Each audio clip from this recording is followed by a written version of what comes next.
그래도 다음 주 주간 일정은 알고 있어야, 그죠? 나름 그 상황을 파악할 필요도 있고, 주간 상황들을. 그래서 항상 우리가 뭐 전쟁 나가기 전에 저 뭡니까? 총기 전쟁이 안 나도 총기 점검은 맨날 하잖아, 그죠? 주시장도 마찬가지지.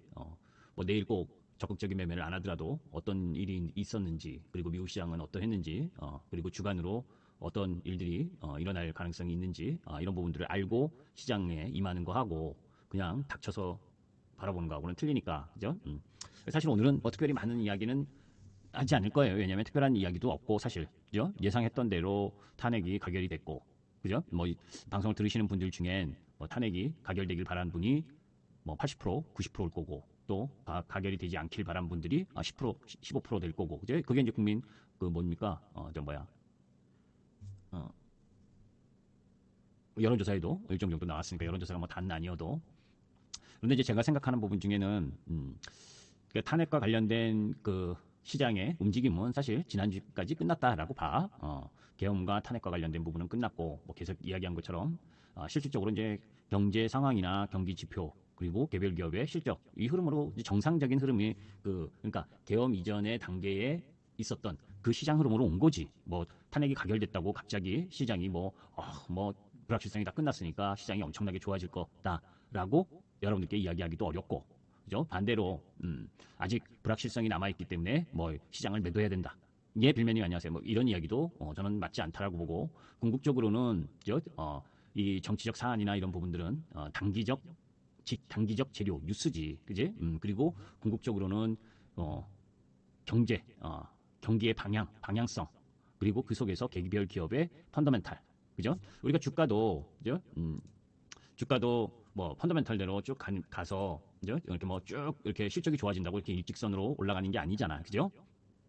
펀더멘탈이 우상향하거나 펀더멘탈이 우하향할 때 주가도 뭡니까? 하락하고 반등하고, 하락하고 반등하고, 하락하고 반등하고 하면서 내려가고, 내려가듯이 올라갈 때도 뭐예요?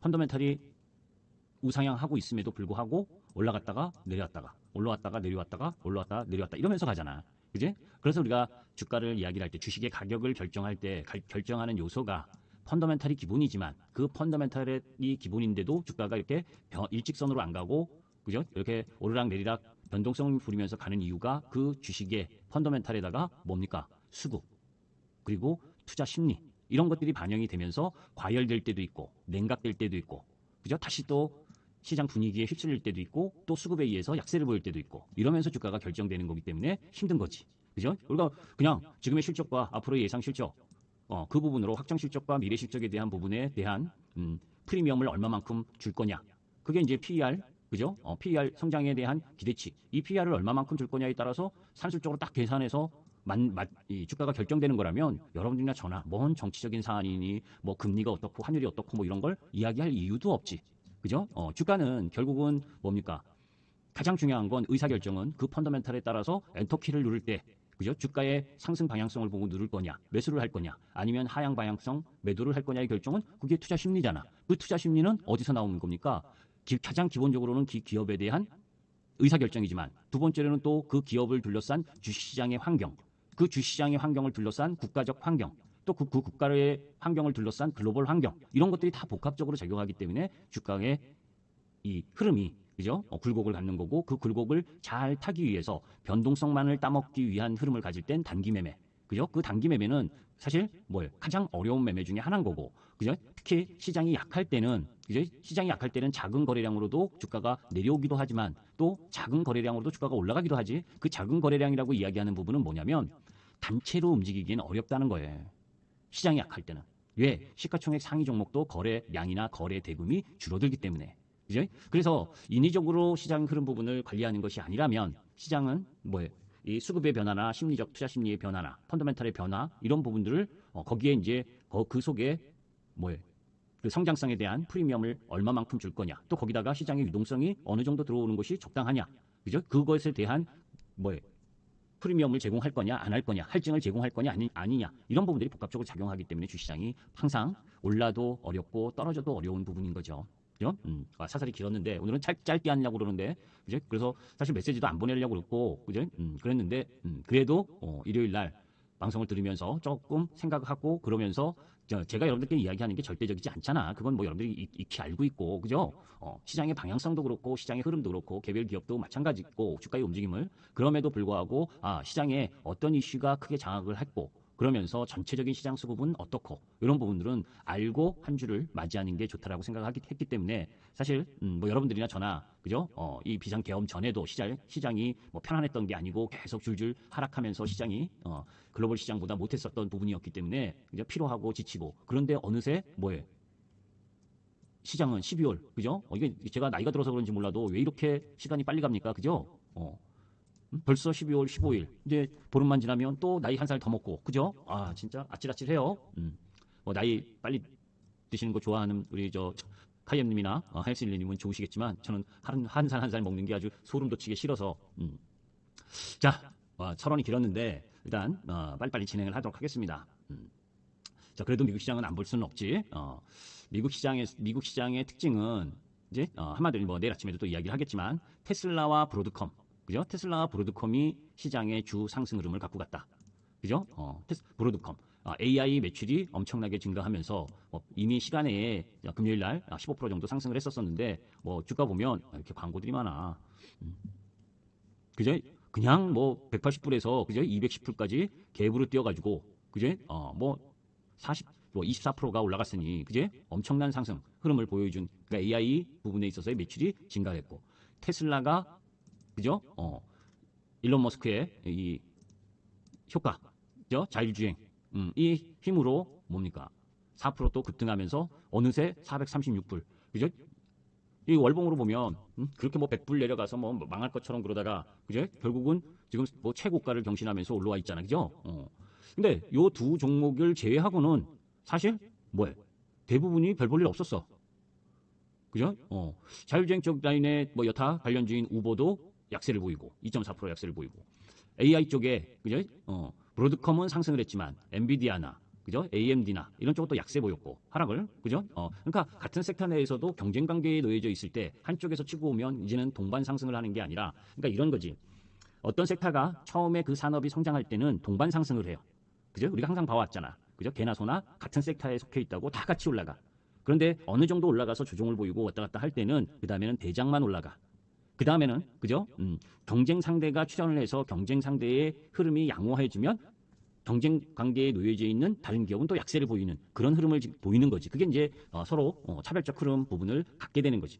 그죠? 안 좋은 산업 쪽에서는 그걸 우리가 치킨 게임, 구조 조정. 그죠? 그래서 어떤 특정 섹터나 산업이 안 좋아서 판이 떨어졌을 때 구조 조정이나 그죠? 그 구조 조정을 하면서 그 산업 내에서 여타 기업들이 막 쓰러지면 그죠? 일정 정도 쓰러지면 남아있는 기업들은 치킨 게임의 승자가 되면서 반대급부를 얻게 되는 거잖아요. 그러니까 이제 올라갈 때와 내려갈 때도 그런 현상이 나타나는데 여튼 미국 시장에서 이 지수상 부분 보게 되면 뭐 어제랜다. 금요일 그죠? 금요일 시장으로 보면 요 나스닥 다우가 0.2% 하락하고 나스닥이 0.1% 상승하고 그러니까 거의 뭐 보합권에서 놀았다라고 볼 수가 있지. 그죠? 그런데 뭐예요? 섹터상으로 보면 브로드컴과 테슬라를 제외하고는 대부분 뭐 별 볼 일 없었다. 그죠? 그러면 그런 이유가 뭐가 있을까? 왜 시장 전반적으로 그제 왜 지금 다우지수도 조정을 계속 보이고 있고 뭐 차트를 보면서 보자고. 자, 다우지수가 지금 며칠째입니까? 7일째 음봉이 나오고 있잖아. 뭔가 이상하죠, 그죠? 지금 요 단기 추세로 보면 뭐 여기냐? 아니면 지금 여기 그러니까 그래서 전고점이 중요한 거예요. 여기를 못 지키니까 이전 고점 요 근처까지를 오려고 하는 거지, 그지? 여기까지 오면 너무 안 좋은 거라고, 그죠?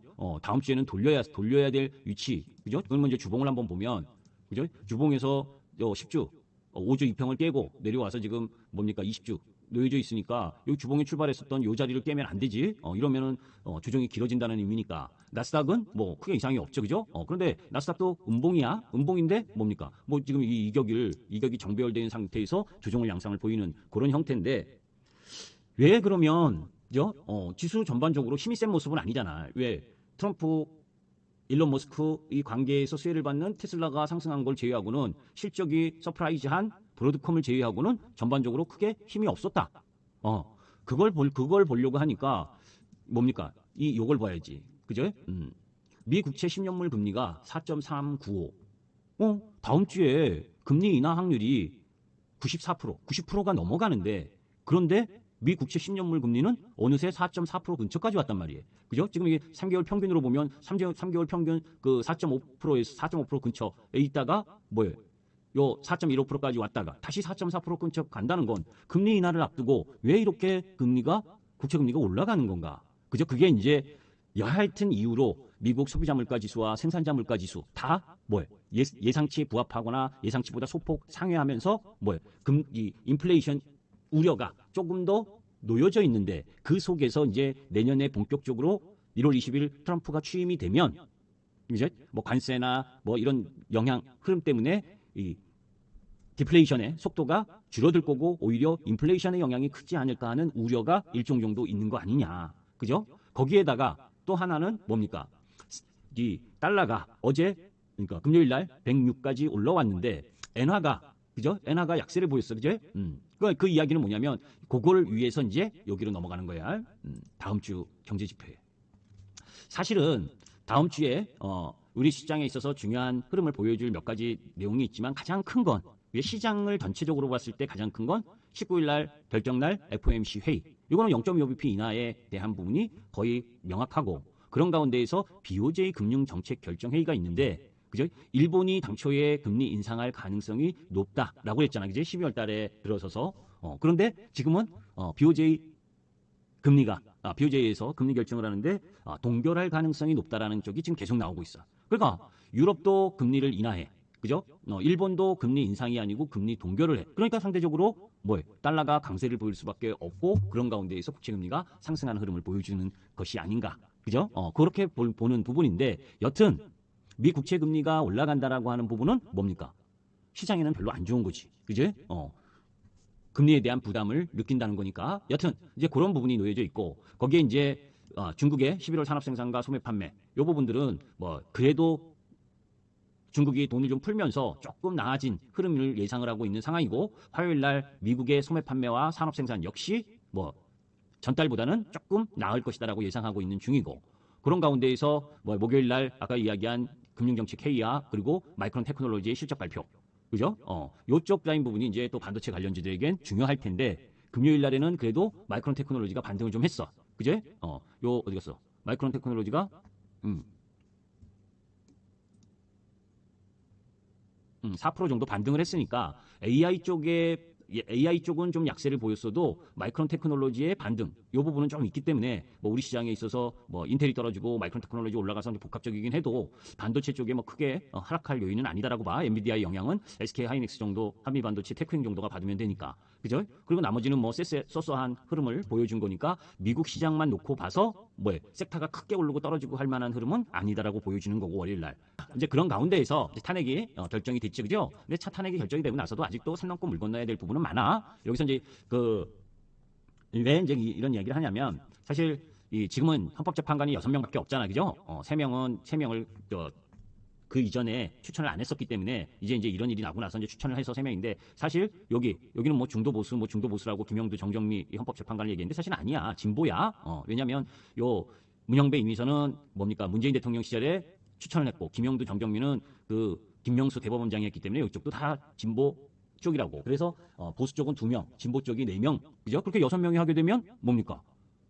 그죠? 4대 2 정도잖아. 그죠? 6명 이상이 나와야 되는데 그죠? 단순하게 보면 그래서 이제 부랴부랴 6명이 되기 위해서 더 진보인 여기 이제 그 정계선과 마흔여기를 넣겠다라고 하는 부분인데 이게 사실 대통령 권한 대행이 할 수 있느냐 없느냐 이건 이제 또 논란의 사안이기 때문에 하여튼 이게 산 넘고 물 건너야 되지만 여하튼 시장에서 우려하던 이 정치적 불확실성이라고 하는 부분 그래서 지난주에 그러니까 이번 주 말고 지난주에 탄핵이 부결되었을 때 우리 시장이 월요일 날 쇼크를 입었었잖아.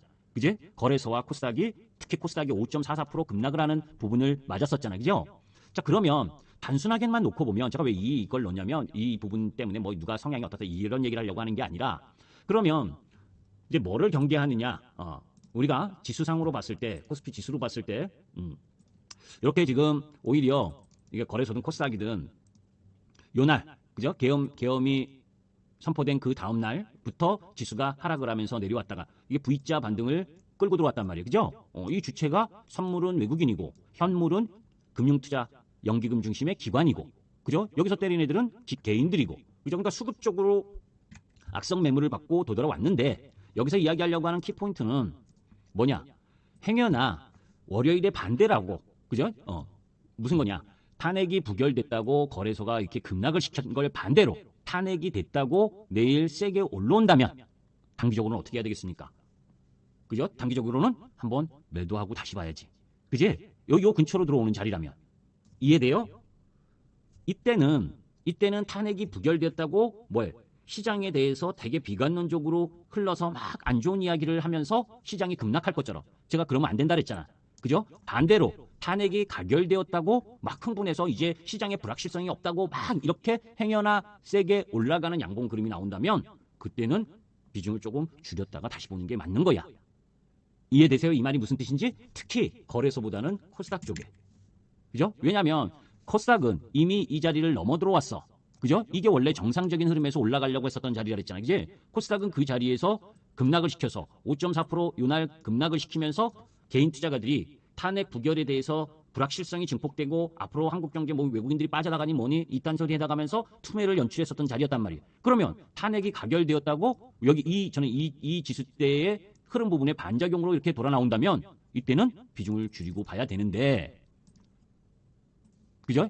요게 이제 여기서 돌아가는 요 자리일 거라고. 여기 어디에서 뭡니까? 저항을 맞을 것이다라고 보는 거야. 맞고 나서 돌파하고 지지를 받든 맞고 다시 내려왔다가 되돌아가든 그런 형태가 날 것이라고 보는데 이해되죠? 그래서 지금 지수상만 이야기를 하는 거야. 거기에 이제 수급으로도 봐야겠지만 이해되세요? 그래서 탄핵이 가결됐다고 너무 흥분할 필요도 없다는 거야. 시장은 그거보다 우선하는 게 뭡니까? 그건 이제 투자 심리인 거고 탄핵이 부결되었다 해서 주가가 더 떨어지고 탄핵이 됐다고 해서 주가가 올라가고 이런 시장으로 바라보는 건 그건 아닌 거지. 이해되죠? 무슨 얘기인지?